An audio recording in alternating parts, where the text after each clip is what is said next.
ఆపదామపహర్తారం దాతారం సర్వసంపదాం లోకాభిరామం శ్రీరామం భూయో భూయో నమామ్యహం. 18వ సర్గ. రాత్రి గడిచిపోవచ్చింది. అనేక యజ్ఞాలు చేసిన షడంగవేద విధులైన బ్రహ్మరాక్షసులు సూర్యోదయాత్ పూర్వమే లేచి శృతి పక్వంగా వేదపారాయణ చేస్తున్నారు. ఆ వేదఘోష హనుమంతుడు విన్నాడు. రావణుణ్ణి నిద్రలేపడానికి ప్రాతకాల రాగాలలో చేస్తున్న మంగళవాద్యాల మనోహర శబ్దాలు విన్నాడు. శ్రవణపేయమైన మేల్కొలుపులతో రావణుడు నిద్రలేచాడు. ధరించిన పుష్పమాలలు, అస్తవ్యస్తంగా ఉన్న వస్త్రాలు జారిపోతుంటే రావణుడు శయనం మీద నుంచి దిగాడు. నిద్రలేస్తూనే అతడి మనస్సులో సీత మిదిలింది. నసతం రాక్షస కామం శశాకాత్మని గూహితుం. అంతే, ఆ మనస్సు మన్మధుడికి లొంగిపోయింది. ప్రయత్నించిన ఆ కామాన్ని అణుచుకోలేకపోయాడు. అంతఃపురం నుంచి నేరుగా అశోకవనం వైపు నడిచాడు. అతడి వెనక 100 మంది స్త్రీలు బయలుదేరారు. కొందరు బంగారు దీపాలు పట్టుకున్నారు, కొందరు వింజామరలు అందుకున్నారు, కొందరు బంగారు పాత్రల్లో నీళ్లు తీసుకునే ముందు నడిచారు, కొందరు విచ్చుకత్తులు ధరించారు, కొందరు ఆస్తరణాలు పట్టుకున్నారు. ఒక స్త్రీ రత్న ఖచ్చితమైన పాత్రలో మద్యం నింపి రావణుడి కుడి చేతి పక్కన నడుస్తోంది. ఒక ఆమె రాజహంసంత అందంగా ఉన్న శ్వేతఛత్రం పట్టింది.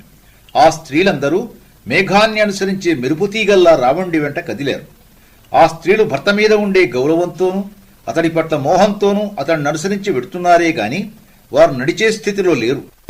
వారు ఏ స్థితిలో ఉన్నారో మహర్షి చెప్తున్నారు. ఆ స్త్రీలు సమాగళిత కేశాంతాః, జారిన జుట్టుముడులతోనూ, సమామృదిత వర్ణకాః, చెరిగిన చందనపు పూతలతోనూ, వ్యావిద్ధ హారకేయూరాః, స్థానభ్రంశం చెందిన అలంకారాలతోనూ, స్వేద క్లిష్టాంగ కుసుమాః, చెమటకు తడిసిన శరీరం మీద అంటుకున్న పుష్పాలతోనూ, సస్వేద వదనాః, ముఖం నిండా చెమటతోనూ ఉన్నారు. మదశేషేణ, రాత్రి సేవించిన మద్యం తాలూకు మత్తు ఇంకా పూర్తిగా వదలకపోవడం వలన, నిద్రయాచ, ముంచుకొస్తున్న నిద్రతోనూ, ఘూర్ణంత్యః, తూలిపోతున్నారు. అంత తూలిపోతున్న భర్తపైన గౌరవంతోనూ అతడి పట్ల కామంతోనూ అతన్ని అనుసరించి వెడుతున్నారు.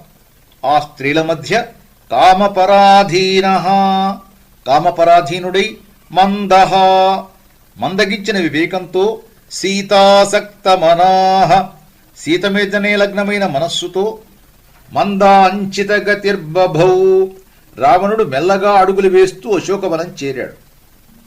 హనుమంతుడు స్త్రీల అందెల చెప్పుళ్ళు, వారి వడ్డాణాలకున్న మువ్వల సవ్వడి విన్నాడు. అశోకవనం ముఖద్వారం వైపుకు చూశాడు. లోనికి వస్తున్న రావణుడు కనిపించాడు.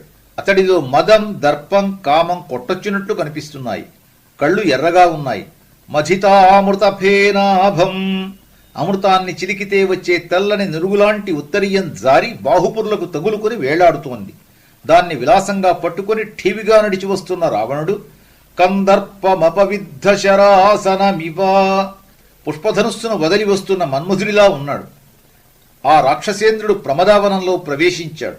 వెన్నెల కాంతిలో హనుమంతుడు రావణుణ్ణి గుర్తించాడు. మరింత స్పష్టంగా చూడడానికి తానున్న కొమ్మ మీద నుంచి క్రింద కొమ్మకు జారాడు.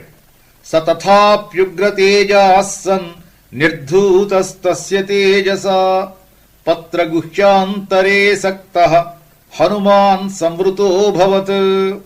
హనుమంతుడే స్వయంగా ఉగ్రతేజోవంతుడు. అంతటివాడు కూడా నిర్ధూతస్తస్య తేజసా, ఆ రావణుడి తేజస్సు ముందు నిలవలేక పత్రగుహ్యాంతరే సక్తః, ఆకుల మధ్య మరింత ఒదిగి కూర్చున్నాడు.